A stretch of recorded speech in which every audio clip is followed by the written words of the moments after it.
So I'm out here on this patio, and this is a little place that I come to sit out on the patio. It's a little tiny pizza shop, and unfortunately, they're going to tear this house down and put an office building here. And the people that own this place, they help me. They give me food because they know that I'm needing it, and they won't be here. They'll be moving to the south of town. It's been a real safe haven because my home with Mom was just up the hill here, and I felt like I could come sit on the patio in my little town and feel like I'm out on my back porch. But pretty soon this is going to go away, and it's hard for me to deal with that because I came out tonight to try to see if I had any mail, which I didn't. But I'm so thankful for these people. Would you please pray for them? Pray that their business isn't shut down. Just because somebody wants to build an office building. Hey, I just wanted to let you know that King Charles III is not attending the Pope's funeral. This whole shakeup with the WEF and the Pope dying is potentially a big game changer. It'll be interesting to see how prophecy falls into place. As I've said all along, I never believed that the Pope was what some people called the false prophet. I've always said and believed that it was the Islamic false prophet because he is supposedly a prophet, but he's not a biblical prophet appointed by God. So he's the one who's deceived millions and billions of people into believing that Satan, the greatest deceiver, making them to believe that he is God. But the King Charles III apparently is not going to attend the Pope's funeral. Apparently he does not attend funerals, but Prince William is going to represent the royal family, and also President Donald Trump is going to the Pope's funeral. I believe it's on Saturday. I think it's really interesting. Also, I wanted to mention the situation with Vice President J.D. Vance going to India and setting up trade deals.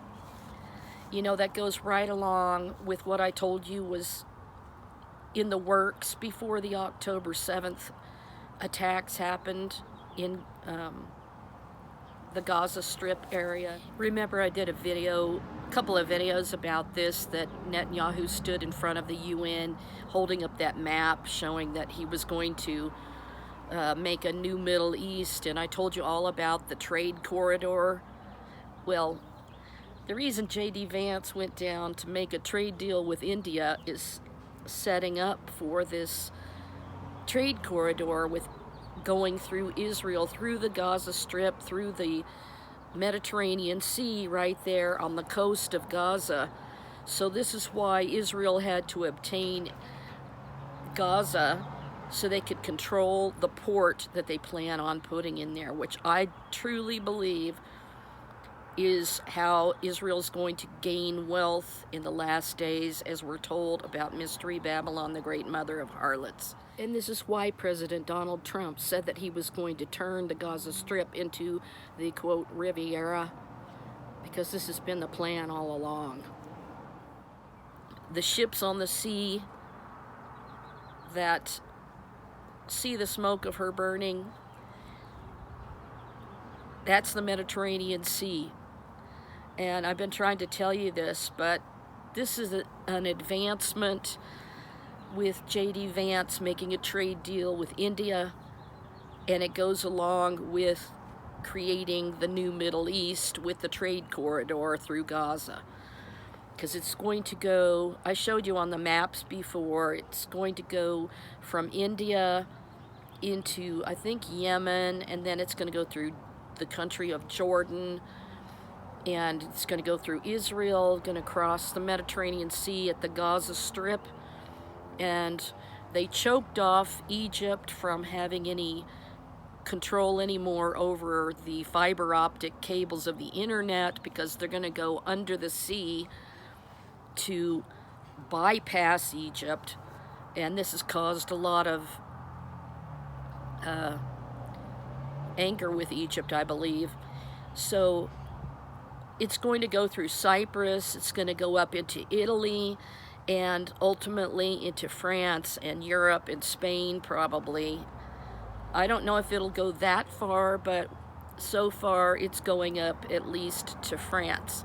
And of course, this is where they have the Leviathan natural gas resource, the huge deposits of natural gas that they found off the coast of Israel. Of course, they want to do oil pipelines and the fiber optic cable.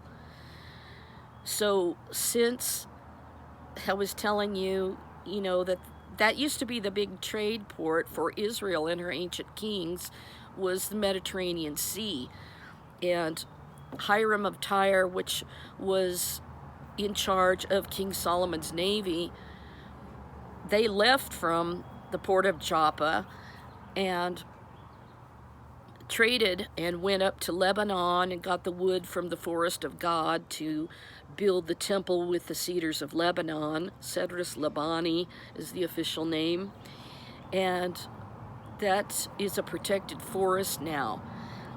And so you can't go up there and chop wood or take anything like a pine cone or anything. So that's why it's really a miracle in my book that I obtained pine cones from Cedar of Lebanon. And I did all this research showing how the trees actually that produce that are 200 years old, there's 100-year-old cedars and 200-year-old cedar in President Madison's garden. And anyway, the whole story is in my book, and I trace this back to a little sapling that somebody brought to France from the forest of Lebanon before it was a protected forest, and then they put it in the botanical gardens where it grew and grew. And then President Madison's gardener and Thomas Jefferson would come to France to the botanical gardens and get seeds and rare pine cones and things, and bring them back to the United States of America and plant them here.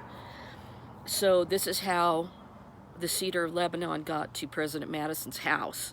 And this is all a story. It's just one little tiny story in my huge manuscript of the almond tree, Aaron's rod, the Messiah, King of Israel. It's one of my favorite stories, and I just did so much research just on that story alone to determine where these trees had come from. But now they're majestic trees. They're 200 years old, and it takes approximately 35 years for one of the cedars of Lebanon to even produce one pine cone.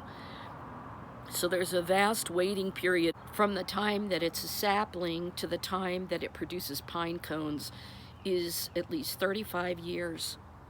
So that means that no trees are going to be sprouting from seeds for that length of time. So it's a very rare thing and a very incredible miracle that the Lord gave me that I wrote about. And my book is at olivepresspublisher.com. And it's 8.5 by 11, but it's nearly 2 inches thick. But it has various stories about different topics, and each thing I edited for a whole year, so only the most exciting details were left in the book. But it's a book about Jesus and revealing him for the last days in incredible ways and miraculous events that happened. And I share it in there, and it was so exciting. And we're coming up next month on the 10th anniversary of its publishing. I'm so shocked. And much of that time was spent with my mom passing away and our home being sold, and trying to recover from this situation, devastation that happened.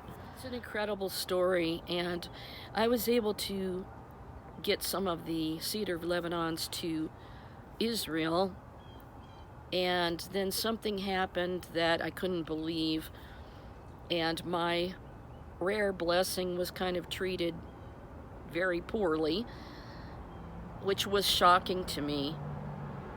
Anyway, my pine cones opened up like blossoms, actually on Holocaust Remembrance Day.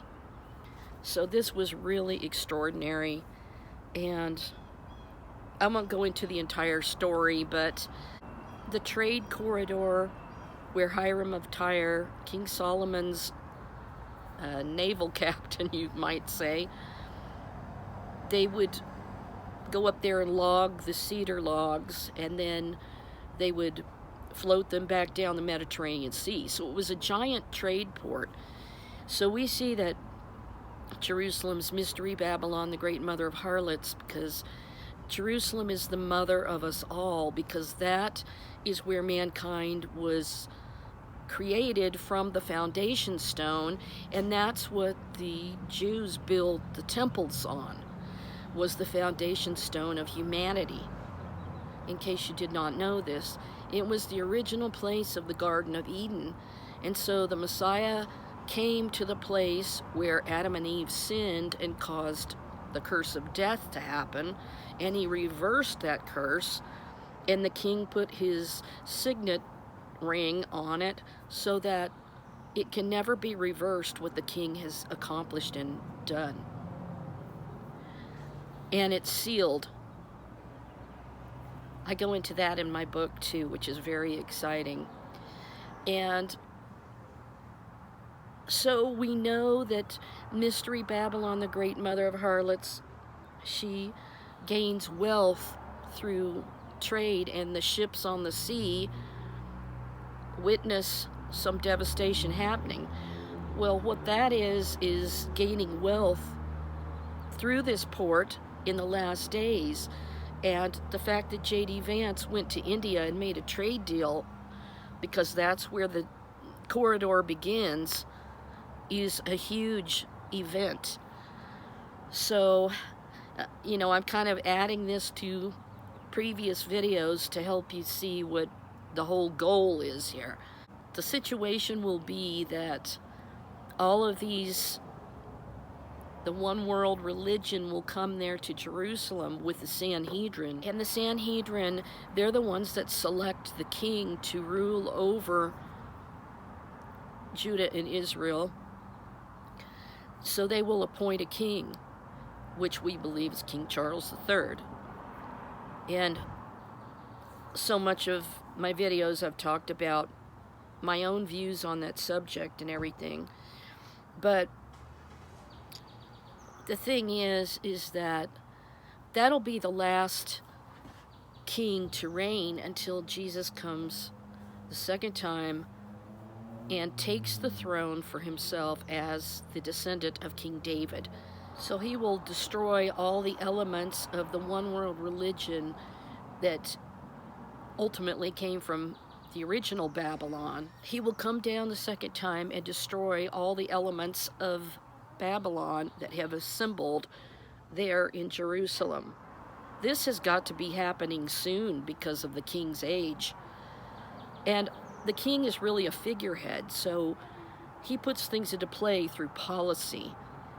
It's not like the ancient kings where they were real dynamic and they rode out on their horses with their military and fought battles. It's not like that at all. It's all through policy that things are going to take place. So this advancement with the India Middle East corridor, as it's called, has just taken a step forward with J.D. Vance going to India and making a trade deal. And that's establishing it and getting it going even further. So this was the plan all along. I truly believe that this is really what sparked the October 7th event, because Netanyahu stood up in the UN holding up that sign creating a new Middle East with this India Middle East corridor going through the Gaza coastline. It just took an advanced step forward. So we've just we're really living in a time where we're actually seeing the prophecies coming to pass really quickly. But I thought you'd find this interesting to see how this connects to everything that I said in former videos about Netanyahu doing this. And that was the whole point of trying to take control over Gaza. So this is just one more step in the fulfillment of the prophecy of the Mediterranean Sea becoming the great shipping port that will be in the last days, that brings the wealth to Israel. And the judgment's going to come. And believe me, when they set a king on the throne and the king tries to be the leader of the whole world, I think this is when the nations are going to come against this situation. It's going to make people mad, because they don't want to be under the thumb of the king that the Sanhedrin puts on the throne to reestablish the Davidic dynasty by a replacement king for King Yeshua, Jesus. So I hope you find this interesting, just letting you know some of the prophetic events are still progressing. It'll be interesting to see what happens with the replacement of a pope and the replacement of Klaus. I cannot wait to see God intervene. So for now, I'm signing out from this little patio where I'm sitting. I came out to my little town and sitting out here, and I just wanted to let you know these things are really prophetic that are happening. Have a good evening, everyone. Good night.